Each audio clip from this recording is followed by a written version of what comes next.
Hi all. നമ്മൾ നോക്കുന്നത് arithmetic progression. Okay, arithmetic progression എന്ന് പറഞ്ഞാൽ എ പി എന്ന് പറയും. A P okay, arithmetic progression. Arithmetic പ്രോഗ്രഷൻ്റെ കുറച്ച് ക്വസ്റ്റ്യൻസ് ആണ്. അപ്പോൾ പ്രോഗ്രഷൻ എന്ന് പറഞ്ഞാൽ രണ്ട് ടൈപ്പ് പ്രോഗ്രഷൻ ഉണ്ട്.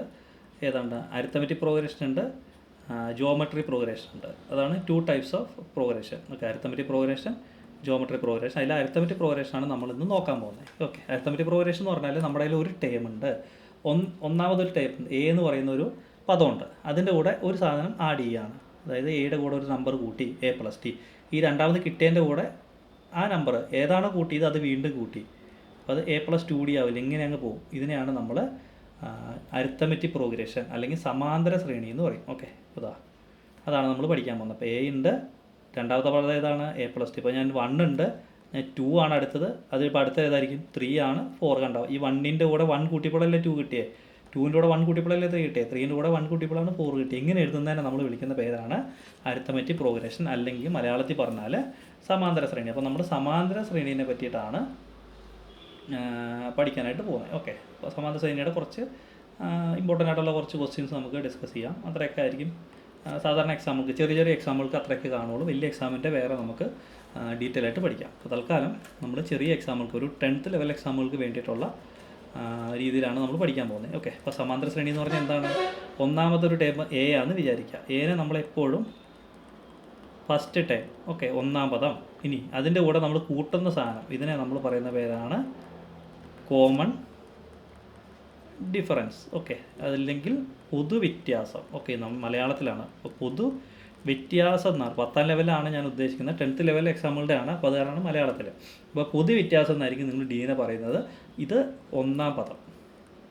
എ എന്ന് പറഞ്ഞാൽ ഒന്നാം പദം. ഇപ്പോൾ ഒരു എക്സാമ്പിൾ പറയുന്നത് 1, 2, 3, 4 എന്ന് പറഞ്ഞൊരു ശ്രേണി നിങ്ങൾക്ക് തന്നാൽ ഈ ഒന്നിനോട് 1 കൂട്ടിയപ്പോഴാണ് 2 കിട്ടിയത്, 2നോട് 1 കൂട്ടിയപ്പോഴാണ് 3 കിട്ടിയത്, 3നോട് 1 കൂട്ടിയപ്പോഴാണ് 4 കിട്ടിയത്. അതായത് ഈ 1 എന്ന് പറയുന്ന നമ്പർ കൂട്ടി പോയിരിക്കുകയാണ്. അപ്പോൾ ഇവിടുത്തെ ഫസ്റ്റ് ടൈം എ എന്ന് പറയുന്ന 1ഉം പൊതുവ്യത്യാസം 1 ആയിരിക്കും. ഓക്കെ, ഇത്രയും നിങ്ങൾ ഓർത്തിരിക്കുക. പൊതുവ്യത്യാസം 1, എ എന്ന് പറയുന്നത് ഫസ്റ്റ് ടൈം 1, പൊതുവ്യത്യാസം 1. അപ്പോൾ അത്രയും നിങ്ങൾക്ക് മനസ്സിലായി.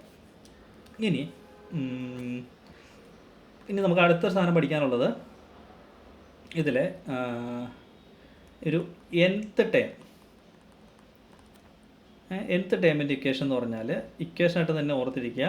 an എന്ന് പറഞ്ഞാൽ A+n-1 d എന്നുള്ളതാണ്. A+n-1 d.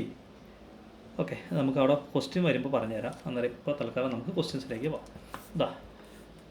28, x, 36 എന്നിവ ഒരു സമാന്തര ശ്രേണിയിലെ തുടർച്ചയായ 3 പദങ്ങളാണെങ്കിൽ എക്സിൻ്റെ വില കണ്ടുപിടിക്കാനാണ് പറഞ്ഞിരിക്കുന്നത്. ഇങ്ങനെ നിങ്ങൾക്ക് എ, ബി, സി ഇങ്ങനെ 3 ടേംസ് സമാന്തര ശ്രേണിയിലാണെന്ന് പറഞ്ഞാൽ ബി എന്ന് പറഞ്ഞാൽ A+C/2 ആയിരിക്കും. എപ്പോഴും മറന്നു പോകരുത്. 3 പദങ്ങൾ സമാന്തര ശ്രേണിയിലാണെങ്കിൽ നടുക്കത്തെ പദം എന്ന് പറഞ്ഞാൽ ഒന്നാമത്തേതിൻ്റെയും മൂന്നാമത്തേതിൻ്റെയും ആവറേജ് ആയിരിക്കും, അല്ലേ? ഒന്നാമത്തെയും മൂന്നാമത്തെയും കൂട്ടിയിട്ട് /2e. അപ്പോൾ ഇവിടെ നമുക്ക് എന്ത് എഴുതാം? x = 28 + 36/2. 28 + 36 എത്രയാണ്? 8, 6, 14, 1, 5, 64/2, അല്ലേ? 64/2 എന്ന് പറയുമ്പോൾ 32 നമ്മുടെ ആൻസർ. അപ്പോൾ ഫസ്റ്റ് ആൻസർ കിട്ടി നമുക്ക് എന്ത്? 32. ഓക്കെ, അപ്പോൾ നമ്മുടെ കയ്യിൽ 3 പദങ്ങളുണ്ട്. എയും ബിയും സി എന്ന് പറയുന്ന 3 എണ്ണം സമാന്തര ശ്രേണിയിലാണെങ്കിൽ ബി = A+C/2 ആയിരിക്കും. എപ്പോഴും അങ്ങനെയാണ്. ഓക്കെ, ഇതിനെ നമ്മൾ വിളിക്കുന്ന പേരെന്താണെന്നറിയോ? അരിത്തമെറ്റിക് മീൻ എന്നാണ് കേട്ടോ. Arithmetic mean. Okay, arithmetic mean ആയിരിക്കും. എൻ്റെയും സിൻ്റെ അരിത്തമെറ്റിക് മീൻ ആയിരിക്കും ബി. ഇത് അടുത്ത ക്വസ്റ്റ്യൻ. 38, x, 66 എന്നിവ ഒരു സമാന്തര ശ്രേണിയിലെ തുടർച്ചയായ 3 പദങ്ങളാണെങ്കിൽ എക്സിൻ്റെ വില എത്ര? അപ്പോൾ എക്സ് എന്ന് പറഞ്ഞാൽ 38 + 66/2. 6, 8, 6, 14, 1, 6, 3, 9, 10, 104/2 എന്ന് പറഞ്ഞാൽ എത്രയാ? 52 അല്ലേ? 52. ഓപ്ഷൻ സി 52 ആണ് ആൻസർ. അപ്പോൾ അത്രയും കിട്ടി. ഇനി ഇപ്പോൾ നമ്മുടെ കയ്യിൽ ഒരു സമാന്തര ശ്രേണിയിലെ തുടർച്ചയായ പദങ്ങൾ 8, 13, 18, 23 എന്നിവ സമാന്തര ശ്രേണിയിൽ തുടർച്ചയായ പദങ്ങളായാൽ 14ാം പദം എത്ര? ഞാൻ പറഞ്ഞായിരുന്നു nth ടേം. nth ടേം എന്ന് പറഞ്ഞാൽ A+n-1 d എന്നാണ് നമ്മുടെ ഇക്വേഷൻ. ഈ ഒരു ഇക്വേഷൻ ഓർത്തിരുന്നേക്കാം. nth ടേം എന്ന് പറഞ്ഞാൽ A+n-1 d, അതായത് 8ാം പദം. അപ്പോൾ A14 എന്ന് പറഞ്ഞാൽ എങ്ങനെ വരും? A+n-1 14 മൈനസ് 1 ഇൻറ്റു ഡി അല്ലേ. അപ്പോൾ എ പ്ലസ് 13 ഡി എന്നാണ്. അപ്പോൾ ഇവിടെ എ എത്രയാ? 8. അപ്പോൾ എ നമുക്ക് 8 എന്ന് കിട്ടി. ഡി എന്ന് പറഞ്ഞാൽ രണ്ടാം പദം മൈനസ് ഒന്നാം പദം അല്ലേ. 13 മൈനസ് 8 എത്രയാ? 8ഉം 8ഉം 5ഉം 13. അപ്പോൾ 5. ഡി 5 എന്ന് കിട്ടി. അപ്പോൾ നമ്മുടെ എ 14 ഈസ് ഈക്വൽ ടു 14 പദം is equal to a plus 13 d എന്നല്ലേ കിട്ടിയിരിക്കുന്നത്. അപ്പോൾ എ എത്രയാ? 8 പ്ലസ് 13 ഇൻറ്റു 5 അല്ലേ. 8 പ്ലസ് 13 5 എത്രയാ? 65 അല്ലേ. 65. 65 8ഉം 8 5 13 73. എന്താ 73. ഓപ്ഷൻ സി ആണ് ആൻസർ. 73. മനസ്സിലായോ? അപ്പോൾ a plus n minus 1 D എന്ന് പറയുന്നതാണ് ഇക്വേഷൻ. നിങ്ങൾ ഇക്വേഷൻ ബൈ ഹാർട്ട് ചെയ്തേക്കുക. ഇത് എത്രയോ ക്വസ്റ്റ്യൻ എങ്ങനെ കിട്ടിയാലും നേരെ ഇക്വേഷനിലേക്ക് ഇട്ട് കൊടുത്താൽ മതി. ഓക്കെ, അടുത്ത ക്വസ്റ്റ്യൻ. ഇനി 63, 51, 39, 27 എന്നിവ ഒരു സമാന്തര ശ്രേണിയിലെ തുടർച്ചയായ പദങ്ങളായാൽ 9ാം പദം എത്ര? അപ്പോൾ നമുക്കിവിടെ എ അറിയാം. എത്രയാ? 63. ഡി എത്രയാ? രണ്ടാം പദം മൈനസ് ഒന്നാം പദം 51 മൈനസ് 63. ഇത് കുറഞ്ഞു വരാം കേട്ടോ. നമ്മൾ ഒരു സംഖ്യ കൂട്ടി പോകുന്ന പോലെ തന്നെ കുറച്ച് കൊണ്ടുവരുന്നത് സമാന്തര ശ്രേണിയാണ്. ഇപ്പോൾ ഞാനൊരു എക്സാമ്പിൾ എഴുതുകയാണെങ്കിൽ 4, 3, 2, 1 എന്ന് പറയുന്നത് ഒന്ന് കുറച്ചാണ് കൊണ്ടുവന്നിരിക്കുന്നത്. അതും ഒരു ശ്രേണി തന്നെയാണ്. അതായത് ഒരു നമ്പർ കൂട്ടുക എന്ന് പറഞ്ഞാൽ ഇവിടുത്തെ എത്രയാണ് കോമൺ ഡിഫറൻസ് ഈ ക്വസ്റ്റ്യനിൽ? -1 അല്ലേ. -1 കൂട്ടിയൊക്കെയല്ലേ. 4നോട് -1 കൂട്ടി -3 കിട്ടി. 4നോട് -1 കൂട്ടിയപ്പോൾ 3 കിട്ടി. 3നോട് -1 കൂട്ടിയപ്പോൾ 2 കിട്ടി. അങ്ങനെ അതായത് കുറച്ച് കൊണ്ടുവരുന്നതും നമ്മുടെ ഒരു ശ്രേണി തന്നെയാണ്. ഇപ്പോൾ നമുക്ക് 51 മൈനസ് 61 ചെയ്യുമ്പോൾ എത്ര വരും? 8 അല്ലേ. ആണോ? എത്ര വരും? അല്ല, 51 മൈനസ് 61 12 വരും. 12 മൈനസ് 12. ഡി എന്ന് പറഞ്ഞാൽ -12 എന്ന് കിട്ടി. ഇനി a n is equal to a plus n minus 1 into d ആണ്. ഇപ്പോൾ a 9 is equal to a plus 9 minus 1 d അല്ലേ. അപ്പോൾ എ പ്ലസ് 8 ഡി അല്ലേ. അപ്പോൾ നമുക്ക് a 9 is equal to a plus 8 d എന്നാണ്. എ എത്രയാണ്? എ 63 പ്ലസ് 8 ഇൻറ്റു ഡി -12 ആണ്. 63 മൈനസ് 12 ഇത് ചെയ്ത് കഴിഞ്ഞാൽ നിങ്ങൾക്ക് കിട്ടുന്നത് ചെയ്ത് നോക്കാം -33 എന്ന് കിട്ടും ആൻസർ. -33. ഓക്കെ, ഇതാണ് ആൻസർ. ഓക്കെ, എത്ര വരും? 8 2 16 96 അല്ലേ. 96. അപ്പോൾ 63 മൈനസ് 96. 63 മൈനസ് 96 എത്രയാ? 63 മൈനസ് 96 എന്ന് പറയുമ്പോൾ -33 ആണ്. ആ ക്വസ്റ്റ്യൻ കഴിഞ്ഞു. അപ്പോൾ a plus n minus 1 into d ആണ് നമ്മുടെ ആൻസർ. ഇനി അടുത്ത നിങ്ങളോട് പറയുവാണ്, ഇതുപോലത്തെ ഒരു സാധനം തരിക. 4, 9, 14 എക്സെട്ര 259 ഈ ശ്രേണിയിൽ എത്രാമത്തെ പദമാണ് 259? അപ്പോൾ നിങ്ങൾക്ക് കണ്ടുപിടിക്കേണ്ടത് n ആണ് കണ്ടുപിടിക്കേണ്ടത്. അപ്പോൾ n കണ്ടുപിടിക്കാനായിട്ട് n ഈസ് ഈക്വൽ ടു നമുക്ക് കുറച്ച് സാധനങ്ങൾ തന്നിട്ടുണ്ടാവും. അവസാന പദം മൈനസ് ആദ്യ പദം. ഓക്കെ, അവസാന പദം മൈനസ് ആദ്യ പദം ബൈ പൊതുവ്യത്യാസം +1. ഓക്കെ, ഞാനത് നിങ്ങൾക്ക് ഓർക്കാൻ എളുപ്പത്തിന് എഴുതാം. Tn minus T1 by D +1 ഇങ്ങനെ ഓർത്താൽ മതി. n is equal to Tn minus T1 by D +1. അതായത് അവസാന പദം മൈനസ് ആദ്യ പദം ബൈ പൊതുവ്യത്യാസം +1. ഇവിടുത്തെ പൊതുവ്യത്യാസം എത്രയാ? ഇവിടെ ആദ്യ പദം എത്രയാ? T1 എന്ന് പറഞ്ഞാൽ 4. Tn അവസാന പദം എത്രയാ? 249 അല്ലേ ഇവിടെ അവസാന പദമായിട്ട് വന്നിരിക്കുന്നത്. 249 ആണ്. അല്ലെങ്കിൽ എത്രാമത്തെ പദമാണെന്ന് ചോദിച്ചാൽ അതാണ് nth ടൈം. Tn 249. ഇനി D എത്രയാണ്? നമുക്കിവിടെ 9 മൈനസ് 4 എത്രയാണ്? 5 എന്ന് കിട്ടും. അപ്പോൾ നമ്മളിതിൽ ഇട്ട് കൊടുത്താൽ n is equal to 249 minus 4 by 5 +1. 249 minus 4 245 by 5 +1 അല്ലേ. 245 ബൈ 5 എന്ന് പറയുമ്പോൾ 49 ആണ്. 1 50 എന്ന് കിട്ടും ആൻസർ. ഓക്കെ, അപ്പോൾ 50 ഓപ്ഷൻ സി 50 ആണ് ആൻസർ അല്ലേ. 245 ബൈ 5 എന്ന് പറഞ്ഞാൽ 49 ആണ്. 49 + 1 50. ഒരു ക്വസ്റ്റ്യനോടെ ചെയ്യുക. അതുപോലത്തെ 7, 14, 21, 156 ഈ ശ്രേണിയിലെ എത്രാമത്തെ പദമാണ് 196 എന്ന ക്വസ്റ്റ്യൻ. നമ്മുടെ ഇക്വേഷൻ എന്താ? n കണ്ടുപിടിക്കാൻ n is equal to Tn minus T1 by D +1 അല്ലേ. അപ്പോൾ Tn എത്രയാണ് ഇവിടുത്തെ? Tn എന്ന് പറഞ്ഞാൽ 196, T1 എന്ന് പറഞ്ഞാൽ 7, D എത്രയാ? 14 മൈനസ് 7 എത്രയാ? 7. അപ്പോൾ നമുക്ക് n is equal to Tn എത്രയാ? 196 മൈനസ് 7 ബൈ 7 പ്ലസ് 1 അല്ലേ. 196 - 7 എന്ന് പറയുമ്പോൾ 189/7 അല്ലേ. 189/7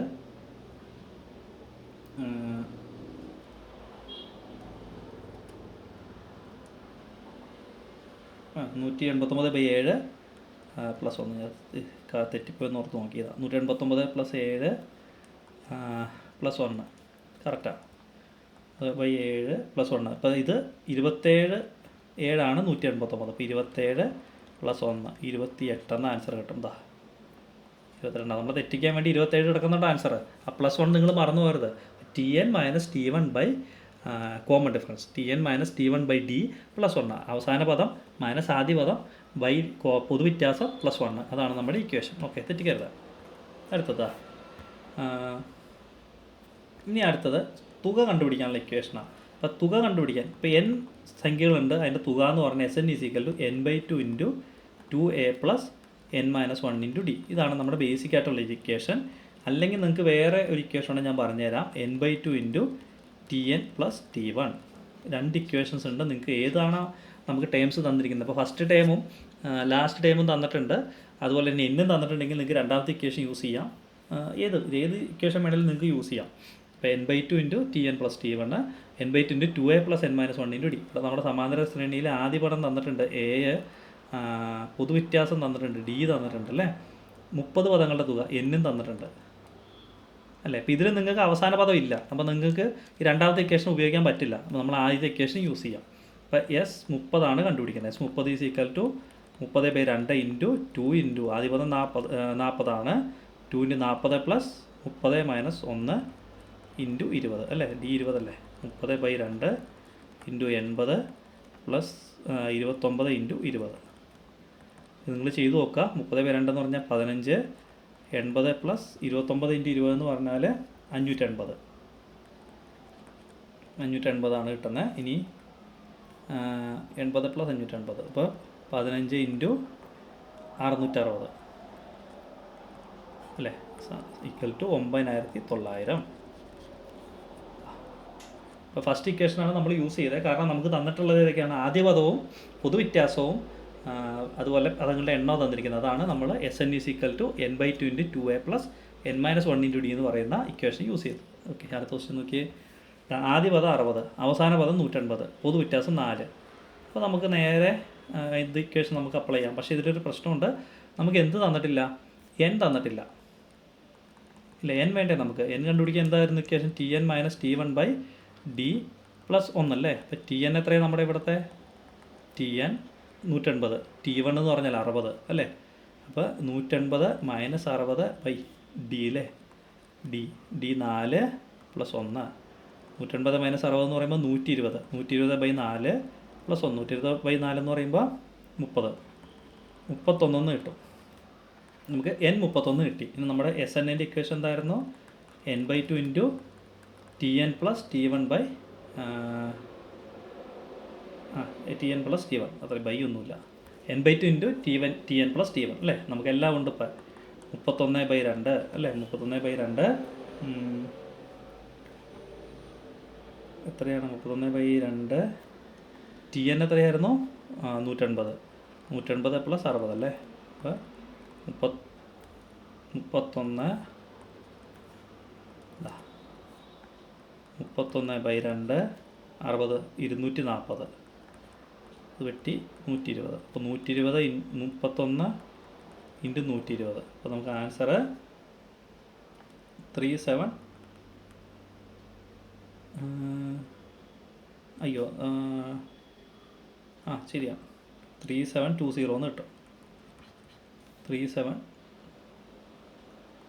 ഓപ്ഷൻ എ ആണ് ആൻസർ. 3720. അപ്പോൾ ഇത്രയാണ് സമ്മ് കണ്ടുപിടിക്കാനുള്ള ക്വസ്റ്റ്യൻസ്. ഇനി അടുത്തൊരു ക്വസ്റ്റ്യൻ എന്താ? നമുക്കൊരു ഇങ്ങനൊരു സാധനം തരികയാണ്. ഒരു സമാന്തര ശ്രേണിയിലെ n-ാം പദം തരുമെന്ന് വിചാരിക്കാം. അപ്പോൾ 6 - 5n ആണ്. പൊതുവ്യത്യാസം കണ്ടുപിടിക്കാൻ പറഞ്ഞാൽ n-ൻ്റെ കൂടെ കിടക്കുന്ന ആളെ എഴുതി വെച്ചാൽ മതി. ഓക്കെ, പൊതുവ്യത്യാസം കണ്ടുപിടിക്കാനായിട്ട്. അപ്പോൾ 6 - 5n എന്നാണെങ്കിൽ n-ൻ്റെ കൂടെ കിടക്കുന്ന ആളേതാ? ഇതാണ് d. ഇതാണ് പൊതുവ്യത്യാസം. അപ്പോൾ d = -5. മനസ്സിലായോ? കോമൺ ഇങ്ങനൊരു nth ടേമാണ് തന്നിരിക്കുന്നത്. അതിൽ n-ൻ്റെ കൂടെ കിടക്കുന്ന സാധനമായിരിക്കും നമ്മുടെ പൊതുവ്യത്യാസം. എന്താ ഒരു ക്വസ്റ്റ്യൻ നോക്കിയേ. എന്നാമതം 6 - 5 ഇതിപ്പോൾ നമ്മൾ പറഞ്ഞല്ലേ ഇത് -5. അടുത്ത ക്വസ്റ്റ്യൻ കേട്ടാ 4n - 2 ആയാൽ ഇതിലെ പൊതുവ്യത്യാസം ഏതാ എന്നിൻ്റെ കൂടെ കിടക്കുന്ന ആളാരാ 4 അല്ലേ കണ്ടതാ 4 സി ആണ് ആൻസർ. ഇപ്പം ഇത്രയാണ് നമുക്ക് സമാന്തര ശ്രേണീനെ പറ്റിയിട്ട് പഠിക്കാനുള്ളൂ. അപ്പോൾ ഇത്രയും ക്വസ്റ്റ്യൻസ് വളരെ കുറച്ചേ ഉള്ളൂ ക്വസ്റ്റ്യൻസ്. അത് എന്ത് ചെയ്തേക്കുക ചെയ്ത് നോക്കുക. ഇനി അടുത്തൊരു ശ്രേണിയാണ് സമഗുണിത ശ്രേണി. സമഗുണിത ശ്രേണി എന്ന് പറഞ്ഞാൽ ഒന്നാമത്തെ ടേം എ ആണെന്ന് വിചാരിക്കുക. ഇതിലേക്ക് ഒരു ടേം വെച്ച് മൾട്ടിപ്ലൈ ചെയ്യാം നമ്മൾ AR. ഇനി വീണ്ടും മൾട്ടിപ്ലൈ ചെയ്യാം ഇതിനോട് വീണ്ടും. അപ്പോൾ AR². ഇങ്ങനെ അങ്ങ് പോകുന്നതിനാണ് സമഗുണിത ശ്രേണി എന്ന് പറയുന്നത്. അപ്പോൾ ഇതിൽ അപ്പോൾ ഞാൻ 2 എഴുതി, 4 എഴുതി, 8 എഴുതി, 16 എഴുതി, ഇങ്ങനെ അങ്ങ് പോലെ. ഇത് നോക്കിയേ ഒരു 2 എന്ന് പറയുന്ന നമ്പർ വെച്ചിട്ടല്ലേ നമ്മൾ മൾട്ടിപ്ലൈ ചെയ്തേക്കുന്നത്. ആ 2-നെയാണ് നമ്മൾ കോമൺ റേഷ്യോ കോമൺ റേഷ്യോ 6 നമ്മൾ റെപ്രസെൻറ്റ് ചെയ്യുന്നത് കോമൺ റേഷ്യോ. അപ്പോൾ നമ്മൾ അങ്ങനെയായിരിക്കും ഇതിൽ nth ടേം കണ്ടുപിടിക്കാനായിട്ട് AN = A × R⁻n-1 ഇതാണ് നമ്മുടെ ഇക്വേഷൻ. ഓക്കെ, A എന്ന് പറഞ്ഞാൽ ആദ്യ പദം. അപ്പോൾ നമുക്ക് നോക്കാം ക്വസ്റ്റ്യൻ. 6, 12, 24, 48 എന്നിവ ഒരു GP ജോമെട്രിക് പ്രോഗ്രഷൻ എന്നാണ്. 7ാം പദം എത്ര? അപ്പോൾ നമുക്ക് A7 ആണ് കണ്ടുപിടിക്കുന്നത്. അപ്പോൾ A R⁻7 - 1 ഇപ്പോൾ AR⁻6. അപ്പോൾ A എത്രയാണ് അവിടെ? A എത്രയാ? A എന്ന് പറഞ്ഞാൽ 6 ആണ്. ഇനി ഇതിൽ നിങ്ങൾക്ക് R കണ്ടുപിടിക്കാനായിട്ട് A2/A1. നമ്മുടെ കോമൺ ഡിഫറൻസ് D കണ്ടുപിടിക്കാൻ എന്ത് ചെയ്തുകൊണ്ടിരുന്നത്? A2 - A1 ആണ്. ഇവിടെ റേഷ്യോ കണ്ടുപിടിക്കാനായിട്ട് A2/A1 ആണ്. അപ്പോൾ 12/6. അപ്പോൾ എത്ര കിട്ടി? 2 കിട്ടി. നമുക്കിവിടെ 6 2 ആണ്. അപ്പോൾ A എത്രയാണ്? 6 × 2⁻6.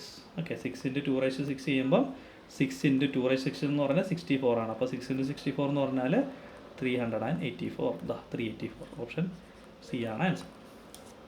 അടുത്ത ക്വസ്റ്റ്യൻ.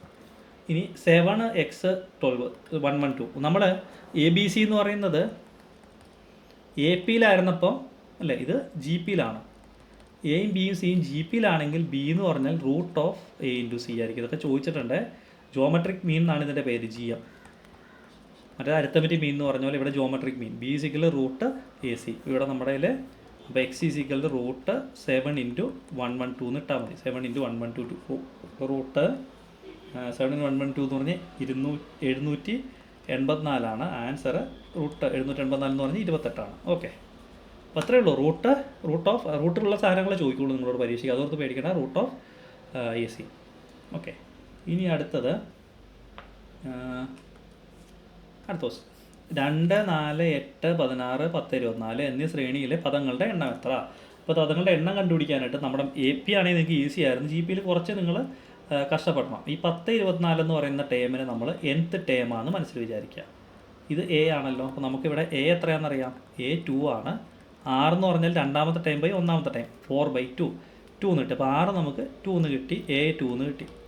ഇനി nth ടൈമിൻ്റെ ഇക്വേഷൻ എന്താ? A × R⁻n-1 അല്ലേ. അപ്പോൾ ഞാനിവിടെ 10, 24 = A × R⁻n-1 എന്ന് എഴുതാമല്ലോ. കാരണം nth ടൈം 10, 24 ആണെന്ന് നമുക്കറിയാം. AR⁻n-1 ആണ്. ഇനി ഇതിൽ ടൈംസ് ഒക്കെ ഇട്ട് കൊടുത്തേ നിങ്ങൾ. A എത്രയാ? 2 × R എത്രയാ? 2 2⁻n-1 10, 24. അപ്പോൾ 10, 24 = 2 × 2⁻n- എന്ന് പറഞ്ഞാൽ 2⁻n-1 + 1 അല്ലേ. X⁻m × X⁻n എന്ന് പറഞ്ഞാൽ X⁻m + n ആണ്. അപ്പോൾ 2⁻n-1 + 1 അപ്പോൾ 2⁻n വരും. 10, 24 = 2⁻n. അപ്പോൾ 10, 24 എന്ന് പറഞ്ഞാൽ 2⁻10 ആണ്. 2⁻n = 2⁻10. അപ്പോൾ n = 10 എന്ന് കിട്ടും കേട്ടോ. ഓപ്ഷൻ D ആണ് ആൻസർ. ഓക്കെ, ഇനി അടുത്തത് അത്രേ ഉള്ളൂ. അപ്പോൾ ഇത്രയും ക്വസ്റ്റ്യൻസാണ് നമുക്ക് ചെയ്യാനുള്ളത്. AP-യിലെയും GP-യിലെയും. ഇതെന്താണെന്ന് വെച്ചാൽ ക്വസ്റ്റ്യൻസിൻ്റെ എണ്ണം കുറയുന്നതിൻ്റെ കാരണം ഇത് ഇക്വേഷൻസ് യൂസ് ചെയ്യേണ്ട കാര്യമുള്ളൂ. അല്ലാതെ നിങ്ങൾക്ക് ഒത്തിരി വെറൈറ്റി ആയിട്ട് ട്വിസ്റ്റ് ചെയ്തൊന്നും ചോദിക്കാനില്ല. ഇക്വേഷൻ നിങ്ങൾക്ക് ഏത് ക്വസ്റ്റ്യൻ പേപ്പർ എടുത്ത് നോക്കിയാലും ഈ ഇക്വേഷൻസ് അപ്ലൈ ചെയ്യണം. AP GP-യിൽ ഈ ഇക്വേഷൻസ് അപ്ലൈ ചെയ്യാനുള്ള ക്വസ്റ്റ്യൻസ് ആയിരിക്കും കാണുന്നത്. അപ്പോൾ അത് നിങ്ങൾ ഈ ഇക്വേഷൻസ് കറക്റ്റായിട്ട് അപ്ലൈ ചെയ്തേച്ചാൽ മതി. വേറെ അതിനെപ്പറ്റി ഒന്നും ആലോചിക്കേണ്ട. Okay, thank you.